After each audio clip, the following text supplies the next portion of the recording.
Assalamualaikum warahmatullahi wabarakatuh.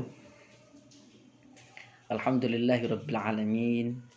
Hamdan yuwafi ni'amahu wa yukafi mazidah. Ya Rabbana lakal hamd kama yanbaghi li jalali wajhikal karim wa 'azimi sultanik. Subhanaka la nuhsi thana'an kama asnaita 'ala nafsi falakal hamdu hatta tarda. Walakal hamdu idza radita walakal hamdu ba'da ridha. Allahumma shalli wa sallim wa karrim wa majjid wa 'azzim wa zid wa tammim ala sayyidina Muhammad wa ala ali sayyidina Muhammad. Qala Rasulullah sallallahu alaihi wasallam, innamal a'malu binniyat wa innamal likulli imri'in ma nawah. Alhamdulillahirabbil alamin. Kita dapat bersilaturahim dengan secara virtual ya. Dan semoga ini adalah langkah ataupun kesempatan yang diberikan oleh Allah menjadikan kita menjadi lebih baik. Karena Allah tidak akan menjadikan seseorang itu, menginginkan seorang itu baik kecuali Allah jadikan dia orang yang mengerti dalam hal ilmu agama. Semoga hal ini adalah sebagai langkah Allah Subhanahu wa taala menjadikan kita orang baik. Salawat serta salam tetap terlimpahkan, tercurahkan kepada Rasulullah sallallahu alaihi wasallam, kepada orang yang termulia, orang yang tercinta sepanjang zaman. Marilah kita memulai kegiatan kita dengan bacaan suratul Fatihah.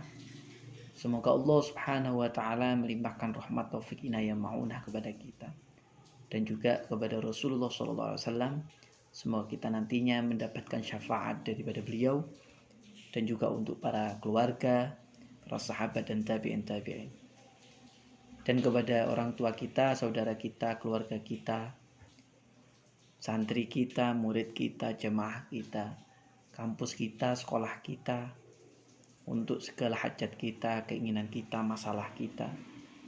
Untuk semuanya semoga Allah Subhanahu wa taala memberikan kebaikan di dalamnya, memberikan kemanfaatan, keberkahan dalam segala hal fid din wa dunya wal akhirah. Ala mana wa salafana shalihin syai'un lillahi lana wa lahumul Fatihah.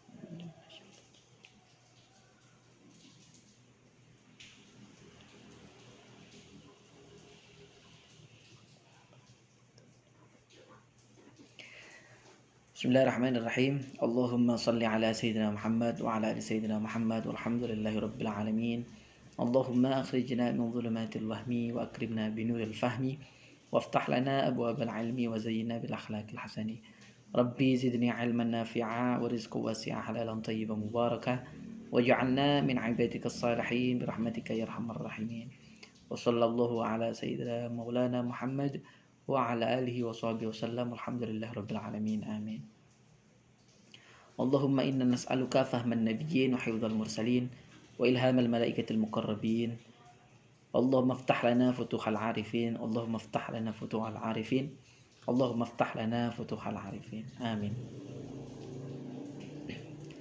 Baik, kita akan membahas terkait dengan konsep takhalli, tahalli dan tajalli dalam dunia tasawuf.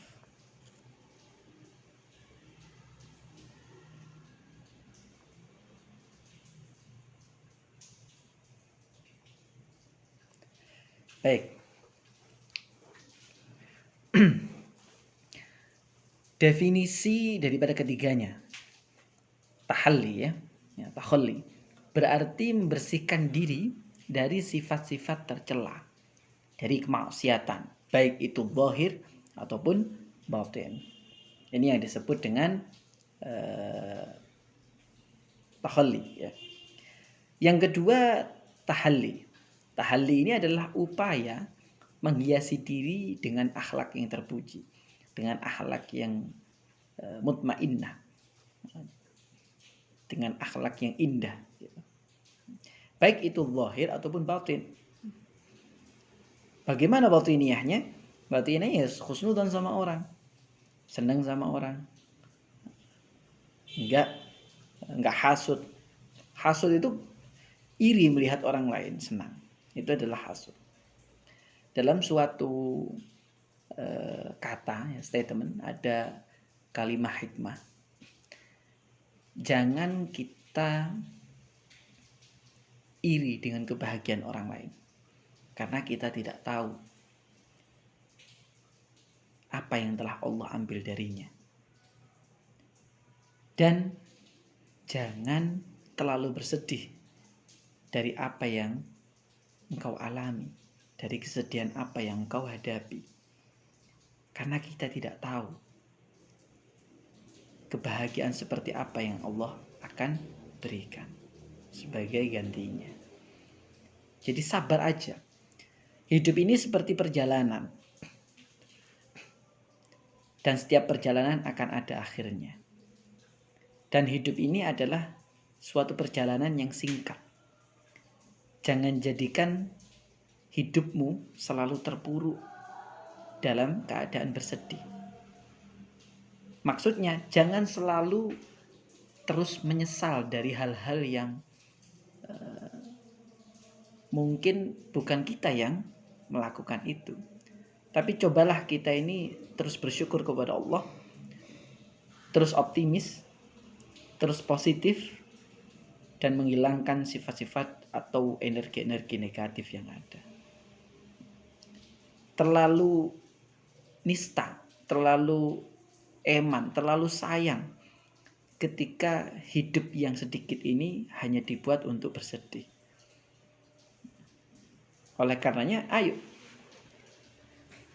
hidupkan hati ini dengan hal-hal yang positif, dengan hal-hal yang indah. Dari sana akan muncul kebaikan-kebaikan. Yang ketiga adalah tajalli, merupakan terbukanya dinding penghalang, tabir yang membatasi manusia dengan Allah. Dengan riyadhah dan mujahadah. Yang nanti mulai dari awal musyahadah dan dilanjutkan ma'rifah, yang akhir fana fillah. Ini adalah proses daripada tajalli itu sendiri. Sekarang dalil daripada takhalli. Ini dalam Quran surat Asy-Syams ayat 7 sampai 10. Wa nafsi wa ma sawwaha fa alhamaha fujuraha wa taqwaha qad aflaha man zakkaha wa qad khaba man dassaha. Kayaknya terbalik ini.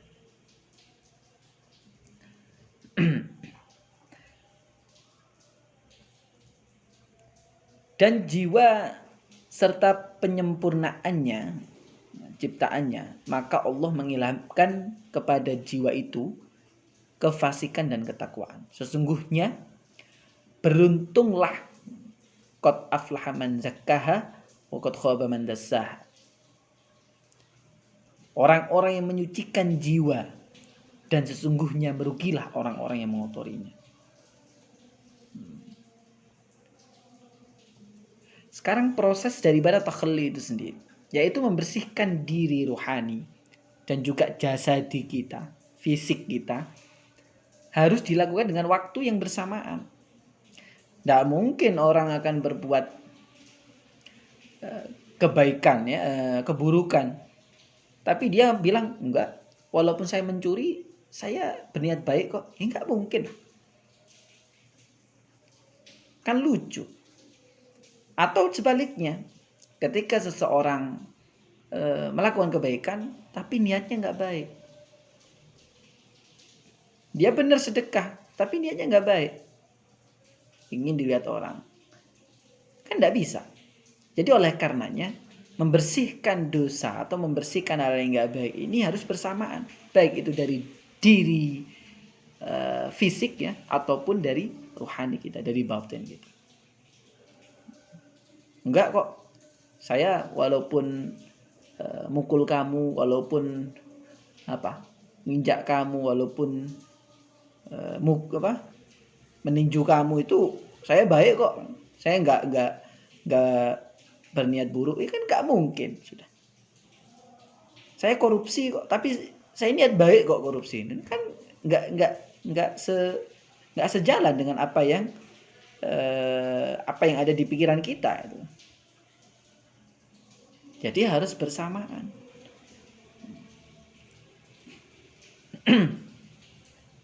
Kalau katanya seorang alim itu, berpakaianlah, berakhlaklah kamu dengan hatimu.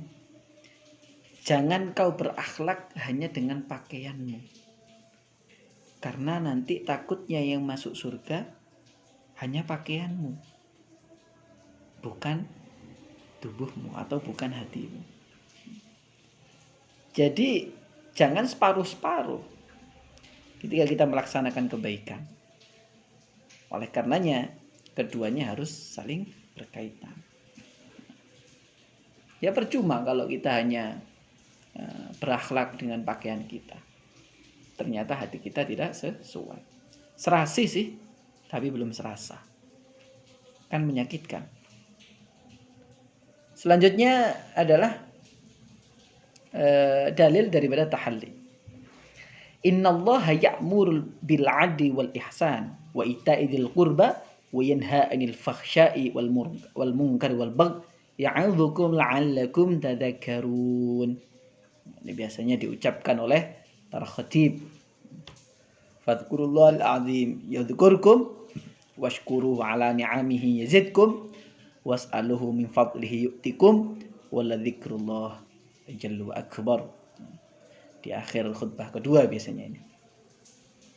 Sesungguhnya Allah menyuruh kalian semua berlaku adil dan berbuat kebajikan, memberi bantuan kepada kerabat, dan dia melarang melakukan perbuatan keji, kemungkaran, permusuhan. Dia memberi pengajaran kepadamu agar kamu dapat mengambil pelajaran. Ini adalah dalil untuk berbuat banyak, dalilnya banyak ya. Setelah membuang sifat-sifat atau hal-hal yang kotor di dalam hati ataupun di dalam fisik kita berbuat baik kepada orang lain ya. Selanjutnya masukkan nur uluhiyah, cahaya ketuhanan di dalam hati kita. Apa? Yang nantinya akan memunculkan benih-benih nurul Islam, cahaya Islam. Nurul iman, cahaya iman kita. Bertambahlah keyakinan kita kepada Allah. Bertambahlah ketenangan kita atas keimanan kita kepada Allah. Bertambahlah akidah kita. Dan juga nurul ihsan. Akhirnya hati kita akan berbalut keindahan. Nurul Islam, yaitu nur Islam. Syekh Amin Al-Kurdi menerangkan bahwa bukanlah yang dimaknai dengan membersihkan atau mengosongkan takhalli dari sifat-sifat buruk dan menghias takhalli dengan sifat mulia, menghapus atau membinasakan segala sifat-sifat buruk tadi dan mengubah sifat-sifat yang mulia yang baru. Katanya beliau, nggak mungkin orang-orang itu hanya mengkosongkan atau hanya menyingkirkan sifat-sifat yang tidak terpuji saja tanpa menghiasi sifat-sifat yang baik setelahnya. Jadi nggak mungkin. Yang pasti menghilangkan hal-hal baik itu adalah menghilangkan hal-hal yang tidak baik itu adalah dengan cara menumbuhkan sifat-sifat yang baik. Nah, ini nanti ada terjadi proses yaitu imtithalul awamir wajtinabun nawahi, yaitu melaksanakan perintah dan juga menjauhi larangan. Menurut qaul atau pendapat yang disampaikan oleh Umar bin Khattab radhiyallahu an, imtithalul awamir, melaksanakan kebaikan atau melakukan perintah daripada Allah itu diutamakan daripada ijtinabun nawahi, menjauhi hal-hal yang tidak baik. Karena apa? Atau kalau bisa bersamaan ya pasti bisa bersamaan, cuman lebih didahulukan. Kenapa? Dengan sendirinya ketika kita terus-menerus melaksanakan perintah Allah, itu akan memunculkan sifat-sifat dan energi-energi baik di dalam diri kita. Karena di sisi lain, tidak mungkin kita ini membuat kebaikan atau melaksanakan kebaikan kalau tidak ada campur tangan Allah di dalamnya. Nggak mungkin sekali. Di sisi lain, berarti Allah menginginkan kita baik. Jadi bukan menunggu, entarlah kita melakukan kebaikan. Kalau kita nggak melakukan kebaikan, berarti Allah belum menginginkan kita menjadi baik. Bukan. Kita harusnya sebagai manusia diberikan ikhtiar, diberikan kekuatan Qadariyah dan Jabariyah itu ya. Teori Qadariyah dan Jabariyah itu harusnya kita berusaha sebagai manusia. Innallaha la yughayyiru ma biqaumin hatta yughayyiru ma bi anfusihim. Dari nanti melakukan kebaikan terus-menerus itu akan memunculkan kebaikan yang lain dan akan menghilangkan energi-energi negatif. Jangan menunggu energi negatif itu hilang, terus kita melakukan kebaikan. Itu terbalik. Contohnya, teruslah bersedekah walaupun hatimu belum sepenuhnya ikhlas. Kalau menunggu ikhlas, tidak akan ada orang yang bersedekah. Contoh yang kedua, teruslah sholat walaupun engkau belum khusyuk sepenuhnya. Kalau orang nunggu khusyuk, nggak akan ada yang sholat. Dan itu kan niscaya sekali. Yang ketiga, teruslah engkau menasihati. Jangan menunggu engkau suci daripada kejelekan. Kadang orang itu, alah sama aja, percuma engkau nasihati engkau sendiri belum baik. Oleh karenanya adanya hadits unzur makila wala tanzur mangkola. Itu karena ini. Karena ketika seseorang berhenti memberikan hal-hal yang baik atau menasihati hal-hal yang baik hanya karena dirinya nggak baik, nggak akan pernah ada orang yang memberikan nasihat baik. Jadi oleh karenanya ini yang harus kita garis bawahi. Selanjutnya yaitu dalil daripada tajalli. Wallahu khalaqakum wa ma ta'malun. Padahal Allah lah yang menciptakan kamu dan dari apa yang dan apa-apa yang kamu perbuat. Ini adalah kitab As-Saffat ayat 96.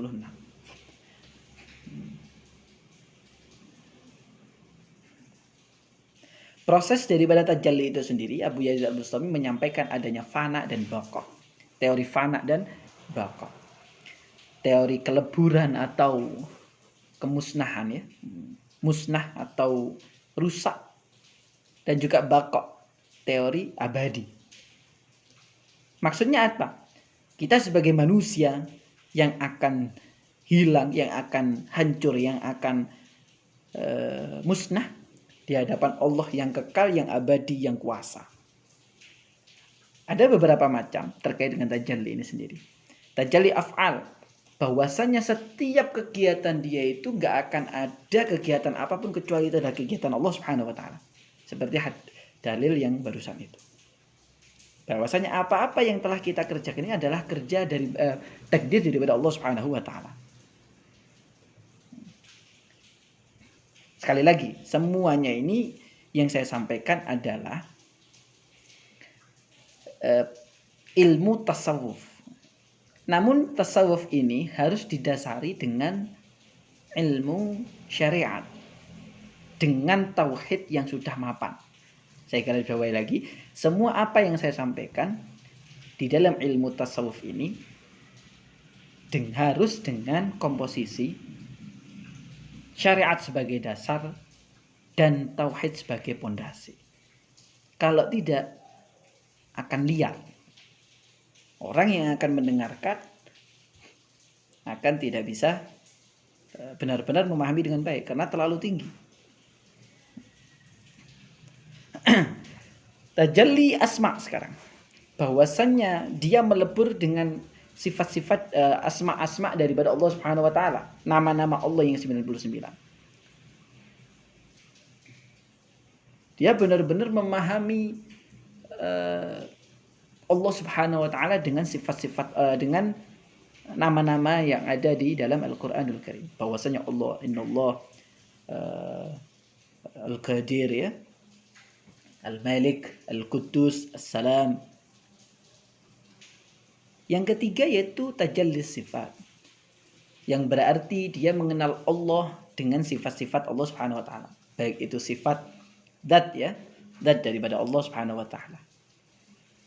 Adanya Allah, wujud, qidam, baqa, mukhallafatul hawadithi, bahwasanya Allah itu tidak sama dengan makhluk. Allah tidak sama dengan apa yang ada di pikiran kita. Namun Allah itu ada dengan sifat-sifat sempurna dan tidak sama dengan makhluk. Yang keempat adalah tajalli dzat, bahwasanya semua daripada zat Allah itu sudah mutlak.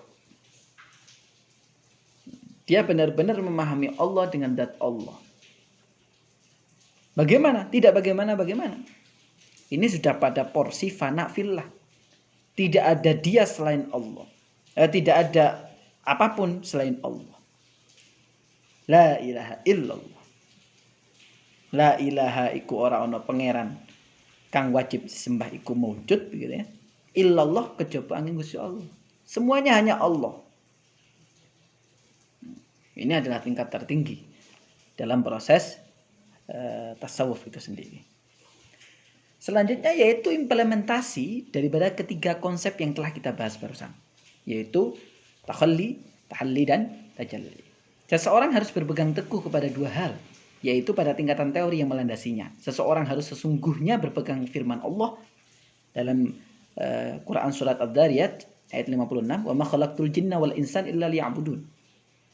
Kita harus kembali kepada Al-Quran ya, yang dalam hal ini di surat Dzariyat ya, bahwasannya semua makhluk yang diciptakan oleh Allah, baik itu dari jin dan manusia, semuanya diminta beribadah kepada Allah. Itu adalah poinnya.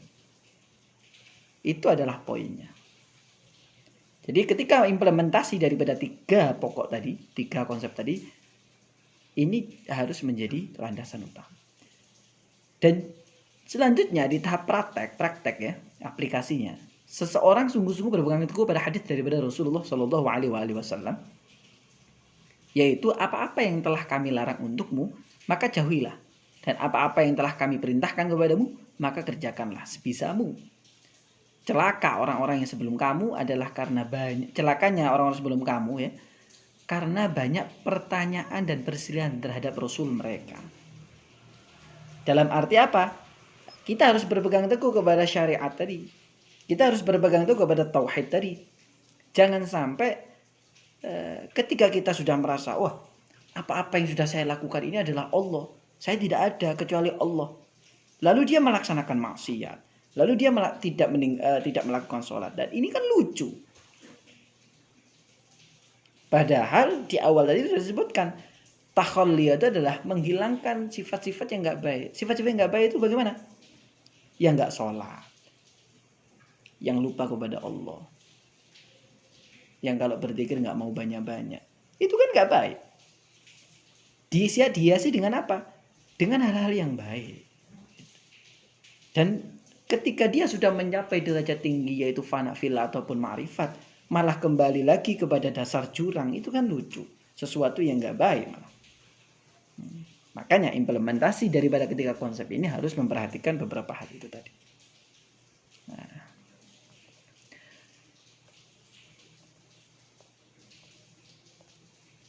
Terima kasih.